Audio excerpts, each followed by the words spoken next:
Aujourd'hui, je vais faire une introduction à la géométrie fractale en vous présentant l'ensemble de Mandelbrot. L'ensemble de Mandelbrot se construit sur le plan des nombres complexes. Les nombres complexes sont composés d'une partie réelle et d'une partie imaginaire.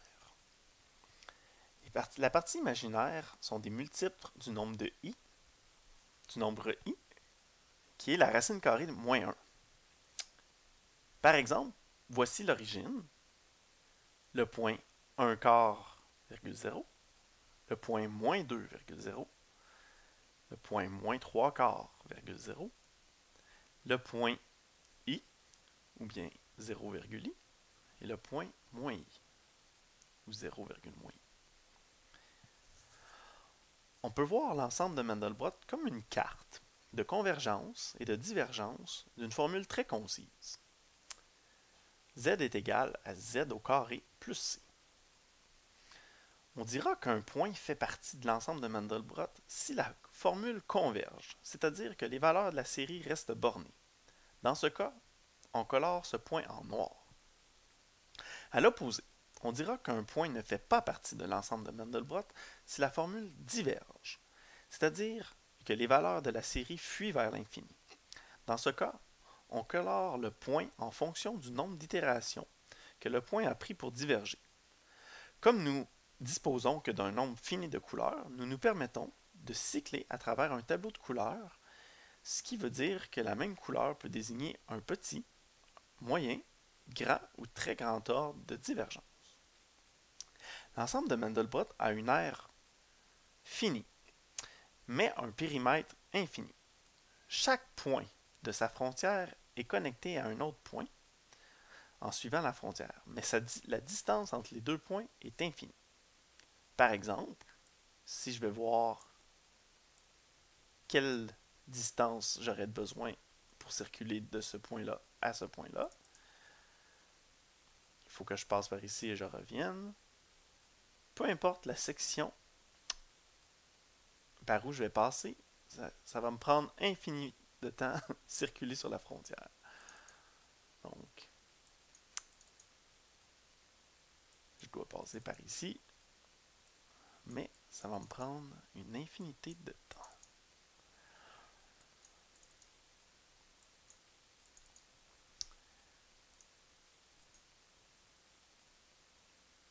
L'ensemble de Mandelbrot est constitué d'un cardioïde central, de bulbes circulaires et d'antennes qui sortent des bulbes circulaires. Voyons maintenant un exemple de calcul de la série pour déterminer si un point converge ou non. Donc, un exemple de ce que le programme a dû à calculer pour dire que le point central ici fait partie de l'ensemble. Voici maintenant le développement, en fait, de ce point-là, le calcul. Donc, on remarque qu'on part toujours avec un Z0 est égal à 0. Et puis, la valeur du point C est égale à cette valeur-ci. Donc, environ moins 0,1 plus 0,7i. Mais chaque décimale est très importante quand on calcule un système chaotique. Donc, on laisse l'ordinateur calculer chaque point, chaque z subséquent. Et puis, on se rend compte que les valeurs augmentent, diminuent, augmentent, augmentent, diminuent, augmentent, augmentent, diminuent, augmentent. Mais ça tend toujours à converger. Ça n'a pas l'air à s'échapper vers l'infini.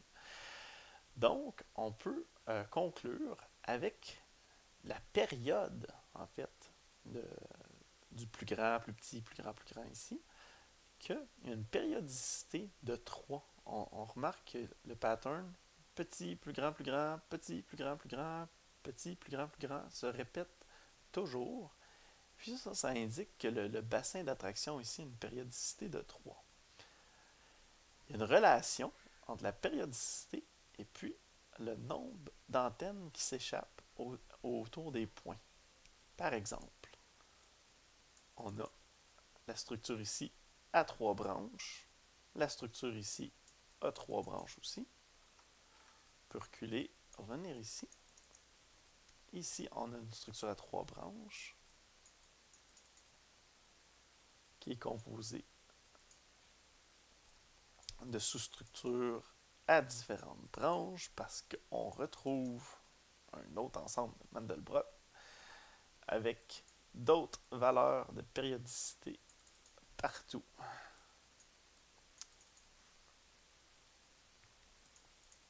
Ici, je vais desserrer un peu la vitesse de coloration pour que vous voyez les structures qui se déploient.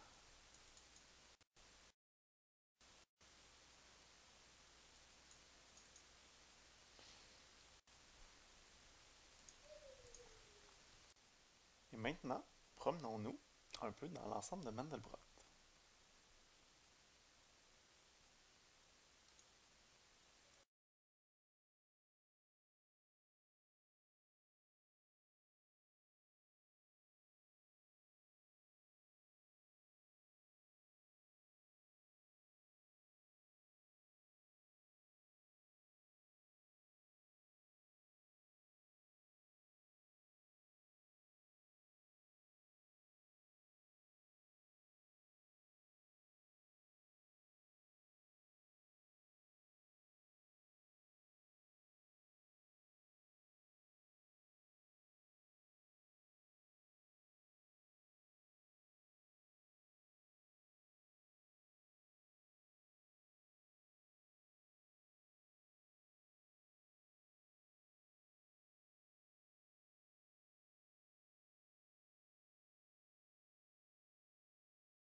Maintenant, je vais vous présenter une façon de modifier l'ensemble de Mandelbrot, c'est-à-dire on peut rajouter formules de coloration sur l'ensemble pour vraiment changer son apparence visuelle. Par exemple, ça c'est une formule qui s'appelle, dans le fond, qui colore des minces orbites, en fait, qui est un terme mathématique pour comment les points circulent sur un ensemble fractal. Donc, si je regarde ici, pour la structure, puis on voit les orbites colorées d'une certaine façon. Il y a un fait remarquable qui est que sur chaque point de l'ensemble de Mandelbrot, en fait du plan de Mandelbrot, il correspond un ensemble au complet euh, qui s'appelle un ensemble de Julia. En fait, c'est des ensembles qui sont très complexes chacun, en fait, qui ont la même ordre de complexité, mais il y en a, il y en a un généré pour chaque point qu'on voit sur cette image-ci. Donc, par exemple, je pourrais choisir de baser mon ensemble de Julia sur un point qui est juste à l'extérieur ici. Ça pourrait me donner c'est une structure plus florale. On reprend le processus. On pourrait prendre un point, disons, dans la vallée des hippocampes. Regarder un petit peu ce que ça peut donner.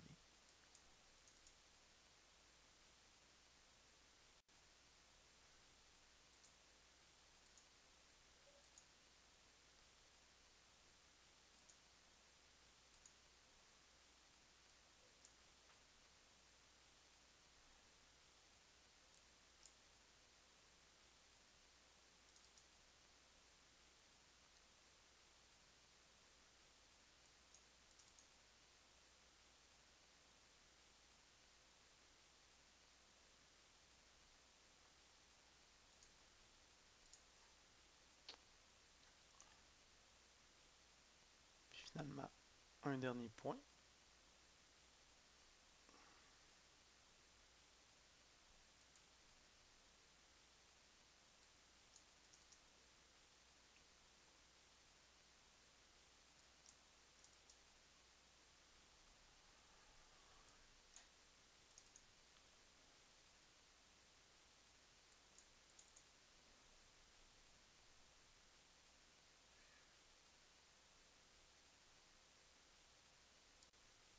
Pour conclure, j'espère que vous commencez déjà à ressentir le potentiel créatif des systèmes dynamiques chaotiques.